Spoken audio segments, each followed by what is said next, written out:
नमस्कार दोस्तों, मैं मुकेश मारवाड़ी। स्वागत है आपका द ध्रुवा क्लासेस पर। दोस्तों, हम हिंदी के बारे में अपने आगे कुछ बातें करते हैं। दोस्तों, हम हिंदी में टॉपिक पढ़ रहे थे अपना वर्ण विचार। वर्ण विचार में अपन ने सबसे पहले शुरुआत की कहाँ से दोस्तों? वर्णों की संख्या के बारे में। वर्णों की संख्या के बारे में जानकर, यानी 44 और 52 वर्णों की संख्या दो गिनी जाती है, या तो 44 या फिर 52। जब तक हमें 44 मिली, जब तक हमें ऑप्शन में डिजिट मिले 44, हमें कौन सा हिट करना है दोस्तों?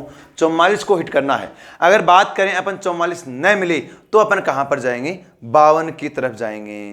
पहले अपन 44 को देखेंगे, उसके बाद अपन 52 की तरफ जाएंगे मित्रों। इसके बाद अगर अपन थोड़ी चर्चा करें 44 के बाद, यानी वर्णों की संख्या के बाद अपन ने क्या देखा था? अल्प प्राण और महाप्राण, अर्थात प्राण वायु के आधार पर अपने वर्ण कितने होते हैं उसके बारे में अपन ने चर्चा की थी। कितने होते हैं दोस्तों प्राणवायु के आधार पर? अपने दो प्रकार के होते हैं। कौन से? एक तो अल्प प्राण और एक होता है महाप्राण।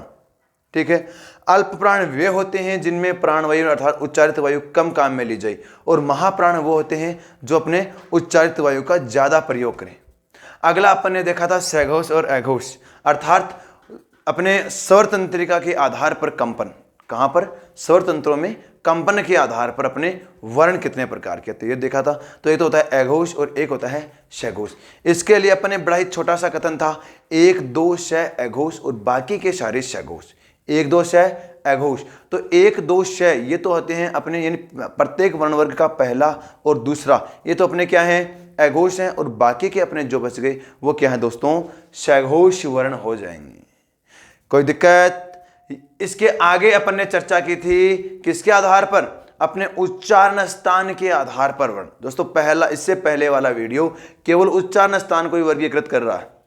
तो उच्चारण स्थान के आधार पर अपने वर्ण कितने प्रकार के होते हैं? उच्चारण स्थान के आधार पर अपने वर्ण होते हैं दोस्तों कई प्रकार के, जिसमें मुख्यतः अपने 6 थे। कितने उच्चारण स्थान थे? 6 अपने मुख्य उच्चारण स्थान थे। इसके अलावा अपने अन्य थे कंठ, तालु, मूर्धा, दंत, औष्ठ और एक नासिका। ये अपने 6 मूल उच्चारण स्थान थे दोस्तों।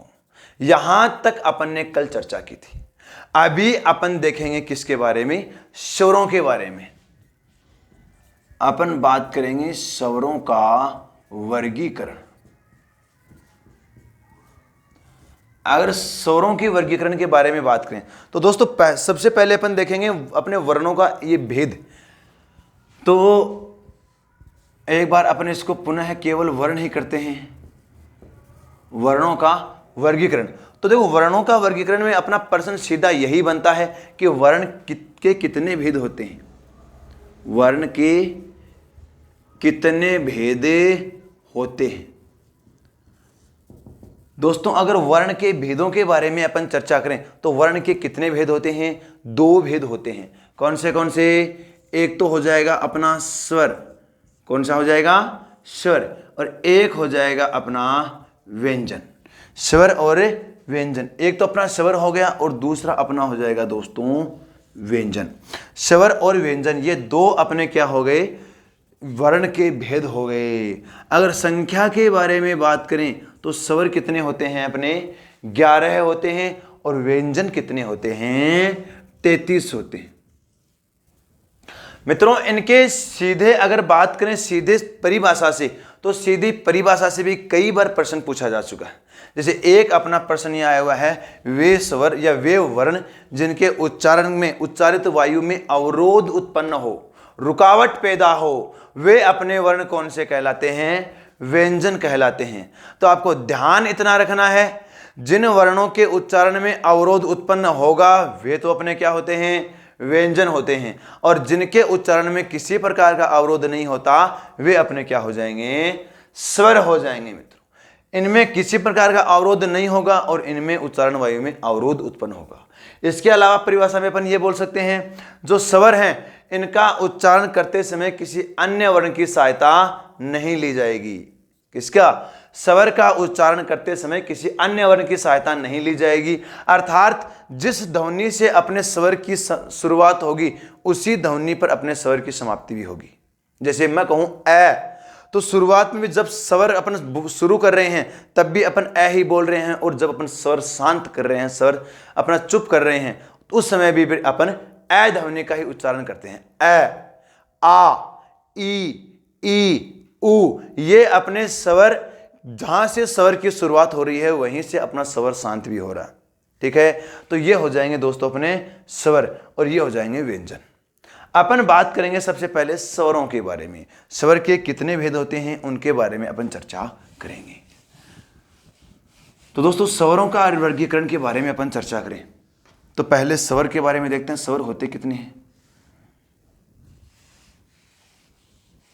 अगर स्वरों के बारे में अपन चर्चा करें तो स्वर कितने होते हैं अपने, स्वर होते हैं अपने 11। कितने होते हैं? 11।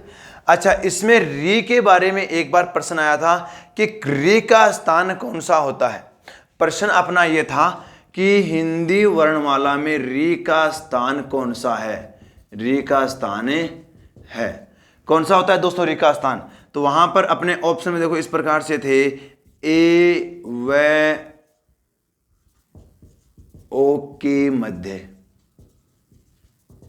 ए व ओ के मध्य।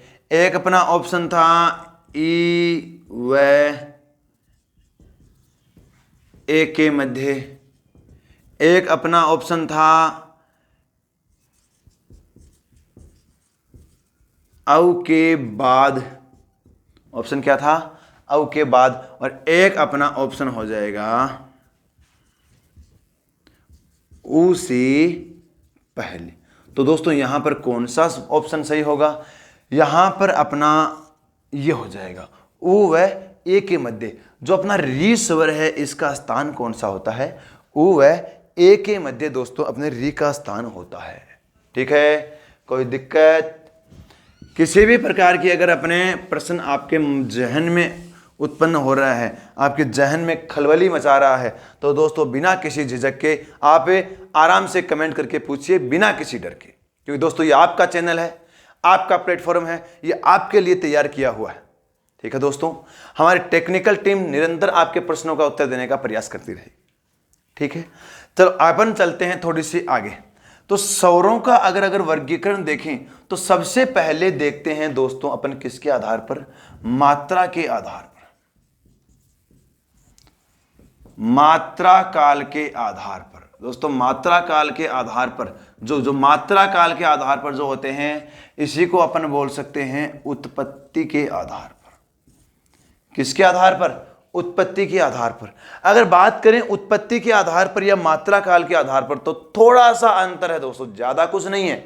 जो अपने इसमें आएंगे वो इसमें आएंगे, लेकिन इसमें एक ज्यादा आएगा वो अपना इसमें नहीं होगा। ठीक है, अगर बात करें अपन उत्पत्ति के आधार पर, तो उत्पत्ति के आधार पर अपने कितने हो जाएंगे? 2 प्रकार के स्वर हो जाएंगे दोस्तों। एक तो हो जाएगा अपना कौन सा? मूल, अर्थात जिनका जो निर्माण है वह स्वतंत्र हो, वे अपने कौन से स्वर कहलाते हैं? मूल स्वर कहलाते हैं। जिनका निर्माण क्या हो? स्वतंत्र हो, वह अपने मूल स्वर कहलाते हैं। और जिनका निर्माण मूल स्वरों से हुआ हो वे अपने कौन से कहलाते हैं? दीर्घ स्वर कहलाते हैं। कौन से? दीर्घ स्वर कहलाएंगे। अच्छा, मूल को ही दोस्तों अपन एक नाम से और बोलते हैं, कौन सा? ह्रस्व। कौन सा बोलेंगे? ह्रस्व। इसमें देखो है और है के अंदर अपना ये र जुड़ा हुआ है दोस्तों, ये अपना शब्द बना है ह्रस्व। ठीक है, और जो दीर्घ हैं उसको मात्रा के आधार पर अपन एक नाम और बोल सकते हैं, कौन सा? गुरु मात्रा। कौन सी मात्रा? गुरु मात्रा। और जो लघु है इसको अपन मात्रा के आधार पर, जो मूल या ह्रस्व है इसको अपन मात्रा के आधार पर क्या बोल सकते हैं दोस्तों? लघु बोल सकते हैं। तो देखो मात्रा या उत्पत्ति के आधार पर अपने कौन से हो जाएंगे? मूल, लघु या ह्रस्व, और एक दीर्घ और गुरु। लेकिन मात्रा के आधार पर अपना एक तीसरा और आता है दोस्तों, कौन सा? प्लुत स्वर। कौन सा हो जाएगा? प्लुत स्वर। हालांकि अपने हिंदी व्याकरण में, हिंदी वर्णमाला में कोई भी स्वर अपना प्लुत नहीं होता है। केवल आपको प्रश्न के हिसाब से ध्यान रखना है, क्योंकि यहां से एक बार प्रश्न अपना पुटअप किया हुआ है। ठीक है दोस्तों, अगर बात करें अपने मूल या ह्रस्व स्वर के बारे में तो देखो एक बार अपन पूरे स्वर लिखते हैं, यानी ए, आ, ई, ऊ, री, एक अपना ए, आई, ओ और औ। दोस्तों इन 11 स्वरों में अपना 4 स्वर ऐसे हैं जिनको अपन क्या बोलते हैं, लघु, मूल या ह्रस्व स्वर बोलते हैं, जिसमें एक तो अपना कौन सा हो जाएगा, ए हो जाएगा। कौन सा, ए अपना लघु स्वर है। इसी प्रकार से एक अपना कौन सा हो जाएगा, ई हो जाएगा।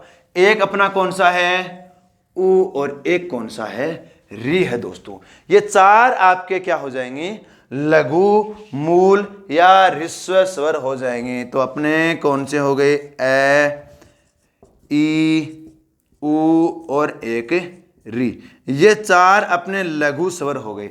अच्छा, लघु स्वर की अगर मात्रा के बारे में चर्चा करें तो लघु स्वर की मात्रा कितनी होती है, मात्रा होती है दोस्तों 1।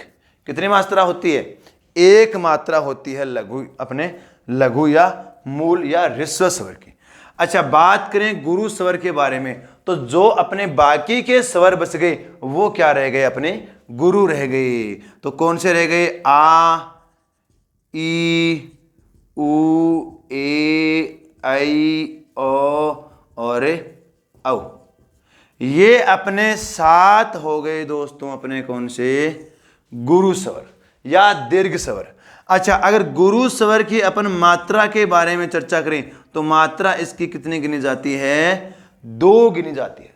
दोस्तों मात्रा अपन किस प्रकार से गिनते हैं, जब छंद विधान अपन देखते हैं, छंदों के बारे में अपन चर्चा करें हैं, तो ये पूरा जो छंद है अपने 2 प्रकार के होते हैं, एक तो मात्रिक छंद और एक वर्णिक छंद। जो मात्रिक छंद होते हैं वे अपने पूरे के पूरे किस पर निर्भर करते हैं, अपने इसी मात्रा काल के आधार पर निर्भर करते हैं। उनका जो भी अपना लेखन है या उनका जो भी रचना है वो अपने किसके आधार पर होगा, इन मात्राओं के आधार पर होगा।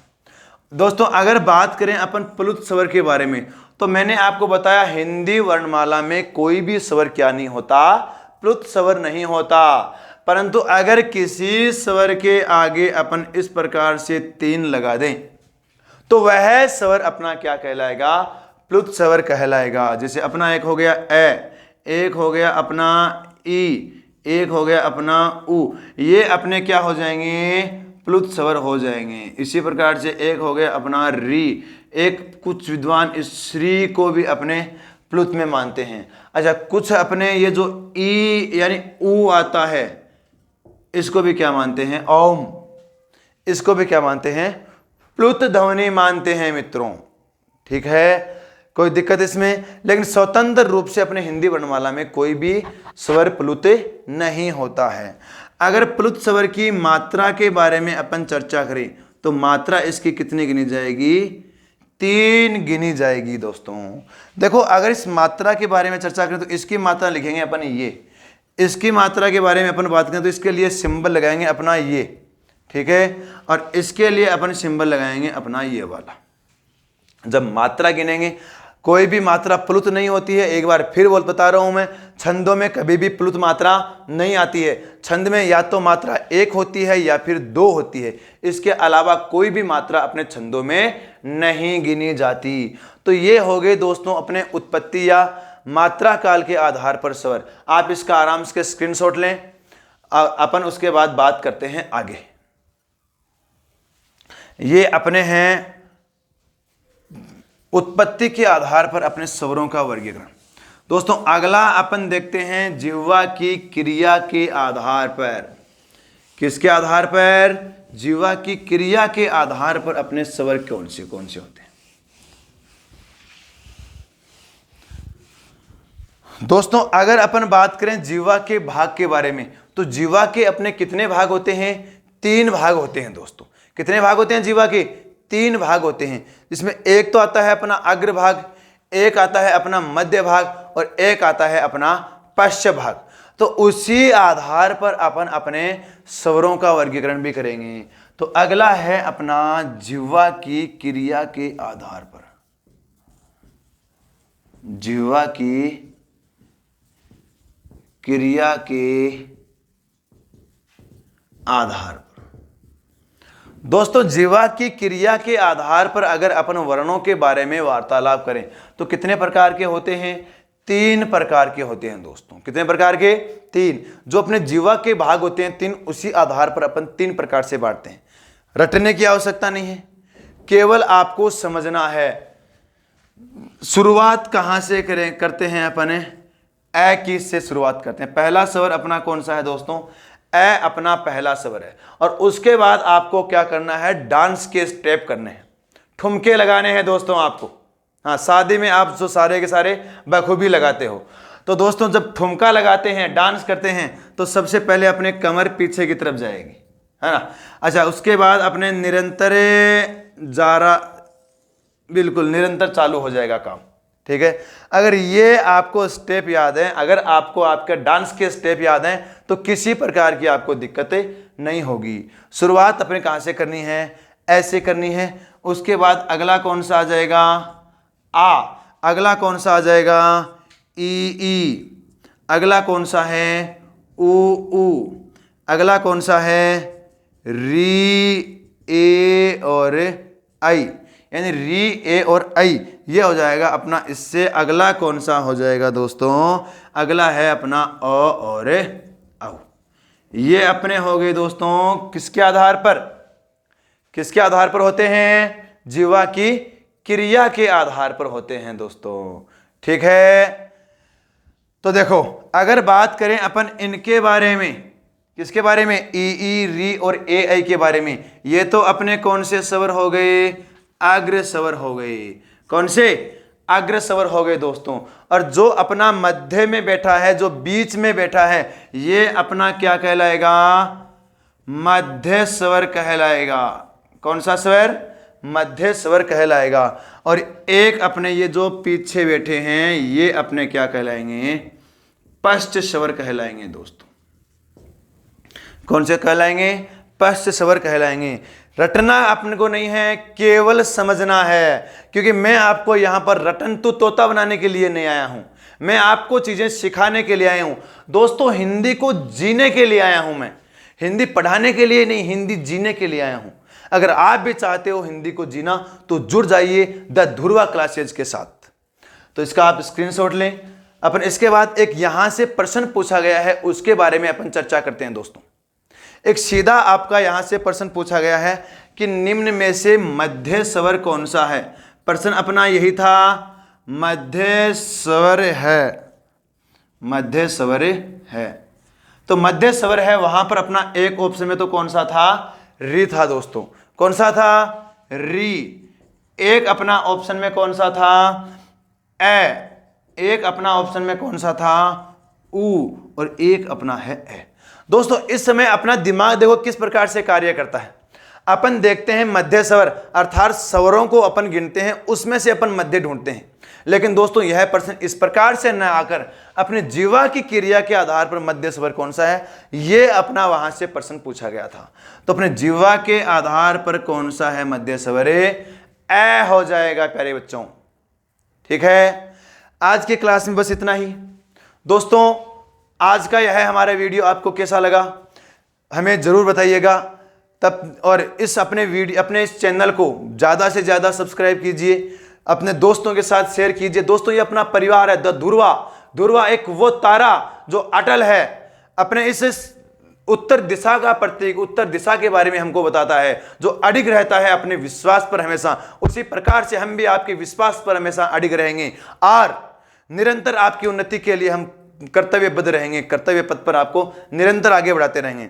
लीजिए मैं आपसे विदा लेता हूं, आपका दोस्त, आपका मित्र मुकेश मारवाड़ी। मिलते हैं आपसे अगले चैनल में, तब तक के लिए जय हिंद, जय भारत, जय जय राजस्थान।